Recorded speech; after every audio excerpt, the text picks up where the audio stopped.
अस्सलामुअलैकुम वरहमतुल्लाहि वबरकातुहू। प्यारे बच्चों, ऑनलाइन तरीक़े तदरीस में आप तमाम का दिली खैर मकदम है, खुशामदीद, वेलकम। प्यारे बच्चों, हमारी रियाजी की दरसी किताब सफ़ा नंबर 60 पर सबक का उन्वान है आओ वज़न करें। क्या नाम है सबक का? आओ वज़न करें। यानी ये भी एक अमली काम है, यानी अमली तौर पर इसको हमको करके देखना है। हमारी दरसी किताब में सफ़ा नंबर 60 पर दो तस्वीरें इस तरह से दी हुई हैं और कुछ हिदायत है। वो हिदायत हम आपको पढ़ के सुनाते हैं। नीचे की तस्वीरी जोड़ी में से भारी चीज के नीचे के चौकोन में रंग भरो। दूसरी हिदायत है, नीचे दी हुई चीजों में से हल्की चीज के चौकोन में रंग भरो। यहाँ जो भारी चीज है उसके नीचे रंग भरना है और यहाँ जो हल्की चीज है उसके नीचे रंग भरना है। अब चीजें आपकी समझ में आ रही? ये बॉल है, गेंद है, ये मोर का पंख है। किताब में आप देख सकते हैं मोर पंख है।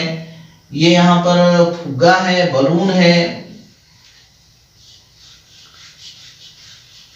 ये फुग्गे की तस्वीर है और ये चाबियों का गुच्छा है।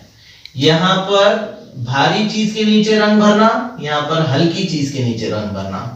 तो अब ये सबसे पहले आप हमको एक बात बताइए कि गेंद भारी है कि मोर का पंख भारी है? जैसा मिसाल के तौर पर आप मोर का पंख नहीं बात समझ में आ रही तो मुर्गी का पर भारी है, चिड़िया का पर भारी है, या जो बॉल से जो गेंद से आप खेलते हैं वो भारी है? तो आपका जवाब होगा कि सर गेंद या बॉल या फुटबॉल जो ये नजर आ रहा है वो भारी होगा, वो वजनी होगा। भारी से मुराद क्या? वजनी होगा। तो हमको क्या करना पड़ेगा? वो बॉल के नीचे यहाँ पर हमको रंग भरना पड़ेगा। गेंद के नीचे जो चौकोन डब्बा दिया हुआ है उसमें इस तरह से आपको कोई भी रंग भरना है। हमने यहाँ पर उसमें गुलाबी रंग भरे। दूसरे इधर के हिस्से में ये हिदायत है कि नीचे दी हुई चीजों में से हल्की चीज के चौकोन में रंग भरो। अब हल्की चीज कौन सी है? चाबी का गुच्छा है, ये बलून है, बॉल है, सॉरी फुग्गा है। फुग्गा हल्का होगा क्या भारी होगा? या चाबी का गुच्छा भारी होगा? अब यहाँ पर हमको वहां भारी चीज में रंग भरे थे नीचे चौकोन में, यहाँ पर हल्की चीज के नीचे रंग भरना है। तो ये चाबी का गुच्छा भारी है और ये फुग्गा हल्का है, तो हमको हल्की चीज के नीचे के चौकोन में रंग भरना है। चाबी का गुच्छा वजनी है, इसलिए हम किसके नीचे रंग भरेंगे? फुग्गे के, बलून के नीचे का जो चौकोन है उसके नीचे रंग भरेंगे। बात आ गई समझ में? हल्का और भारी, आओ वजन करें। इसको अमली तौर पर ये तो हमने जबानी बता दिया आपको, हमारी जहन में अकल में ये बात आ जाती कि ये चीज हल्की है, ये वजनी है। जैसा मिसाल के तौर पर अब ये लकड़ी है, ये हल्की है, और ये अगर डेस्क हम जिस पर पढ़ाते हैं इसको उठाकर बताएं तो ये वजनी है, भारी है। इसी तरह अब इसके आगे एक बात और यहाँ पर दी हुई है, एक छोटी सी कहानी है। आपको हम एक कहानी सुनाते हैं हल्की वजन के नापने के ऊपर, गिनने के ऊपर। चुंटू और बट्टू नामी, जो हमारी दरसी किताब में ये कहानी दी हुई है, वो कहानी हम आपको सुना रहे, जरा गौर से सुनो, याद रखो और इससे लुत्फानंदोज हो। चुंटू और बट्टू नामी दो लोमड़ियां। कितनी लोमड़ियां? दो लोमड़ियां। क्या नाम? एक का नाम चिंटू और दूसरी का नाम बिट्टू नामी दो लोमड़ियां रात के वक्त कहीं से गुजर रही थी। तो एक गुड़हाल यानी जहां पर गुड़ बनता है, गुड़हाल के पास से उनका गुजर हुआ। वहां से वो गुजर रही थी, उन्होंने देखा, उन्हें एक गुड़ की भेली नजर आई। उनको एक गुड़ की भेली मिल गई। गुड़ की भेली हमने आपके लिए यहाँ पर रखी है। ये इस तरह की गुड़ की भेली उनको मिल गई। गुड़ की भेली उनको मिल गई, इस तरह की गुड़ की भेली उनको नजर आई। अब ये दोनों क्या हो गया? लोमड़ियां जो है, चिंटू और बट्टू नामी दो लोमड़ियां जो है, वो दोनों बहुत खुश हो गई कि अरे गुड़ की भेली मिल गई, इतना मजे का गुड़ होगा, खाने के लिए उनको मिल गया। और एक उसमें से चिंटू नामी जो लोमड़ी थी उसने कहा कि मुझे गुड़ बहुत पसंद है, इसे मैं तकसीम करूंगी। नहीं, दूसरी लोमड़ी ने बोली, बिट्टू नाम की, मैं बड़ी हूं, मैं बराबर तकसीम करूंगी। अब गुड़ की भेली मिल गई, दोनों लड़ रहे आपस में। क्या बोली एक लोमड़ी? मैं तकसीम करूंगी। दूसरी लोमड़ी बोली मैं तकसीम करूंगी। अब गुड़ की भेली दोनों के दरमियान में रखी हुई है।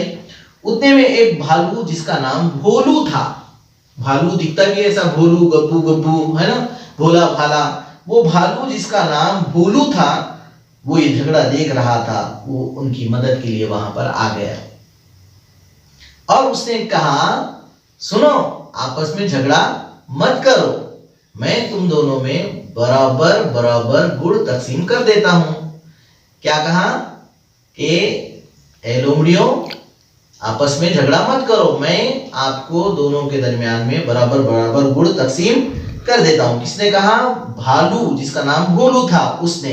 अब वो दोनों लोमड़ियां सोचने लगी कि ये भालू हमारे दोनों के दरमियान में किस तरह बराबर बराबर गुड़ तकसीम करेगा, गुड़ की भेरी है उसको कैसे वो हमारे दोनों को आधी आधी करके देगा, क्या करेगा।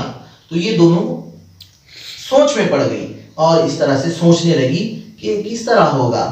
तो भालू इनकी मदद के लिए एक चीज लेकर आया। क्या लेकर आया? भालू वो दोनों के दरमियान में गुड़ को बराबर बराबर तकसीम करने के लिए एक चीज लेकर आया। बराबर तकसीम करने के लिए आप अंदर लगाइए भालू क्या लेकर आया। वो चीज आपको नजर आ रही है, हम भी आपको बताते हैं। वो भालू जो चीज लेकर आया वो यहाँ पर डेस्क पर रखी हुई है। उसको कहते हैं, क्या कहते हैं इसको? तराजू। ये लेकर आया भालू। क्या लेकर आया? तराजू लेकर आया। ये अब इसका जो है नापने का जो ये तराजू है इसका सिस्टम थोड़ा सा कम हो गया है तरकारी वालों के पास, गाड़े वालों के पास। इस तरह के तराजू जो देहात से लोग आते हैं बेचारे, उनके पास इस तरह के तराजू होते हैं और इसमें वो गिनकर कोई भी चीज देते हैं। अब वो भालू क्या करेगा, इस तरह से थोड़ा इधर आधा रखेगा, इधर रखेगा, दोनों को बराबर करेगा और फिर ये जो कांटा है ये इसका जो दरमियान का ये अगर ये बीच में आ गया यहाँ पर तो इसका मतलब है कि दोनों में ये बराबर बराबर तकसीम होगा। तो प्यारे बच्चों ये तराजू की तस्वीर हमने बताई है। आज बहुत सारे तराजू बाजार में आपको देखने के लिए मिल जाएंगे। आप किराना की दुकान पर जाएंगे, आपके महल्ले की दुकान में उनके पास एक कांटा रखा हुआ होता है, तराजू रखा होता है जिसमें नंबर आते हैं लाल रंग से। वो तराजू कैसा होता है और भी नापने के लिए कौन से आलात इस्तेमाल किए जाते हैं हम आपको आने वाले आगे की वीडियो में बताएंगे। आज के लिए हमारा इतना काफी है। आपको ये बात समझ में आई कौन सी चीज हल्की होती है, कौन सी भारी होती है और हल्की और भारी चीजों को किस तरह से नापा जाता है, गिना जाता है, उसकी पैमाइश की जाती है, उनको तोला जाता है। जो भी है हम आपको आगे मुख्तलिफ वजन के जो पैमाने हैं उनका इस्तेमाल करके ये सारी चीजें बताएंगे। आज हमने जो आपको हल्के और भारी के बारे में जो बातें बताई उसको याद रखिए और एक मजेदार कहानी हमने आपको दो लोमड़ियों की सुनाए और उनके दरमियान में इंसाफ करने वाला जो भालू है उसके बारे में बताएं। ये छोटी सी कहानी आप याद रखें और याद करके इसको अपनी कॉपी में तहरीर करें और हमको अपने अपने व्हाट्सएप ग्रुप पर रवाना करें। ओके, अल्लाह हाफिज़।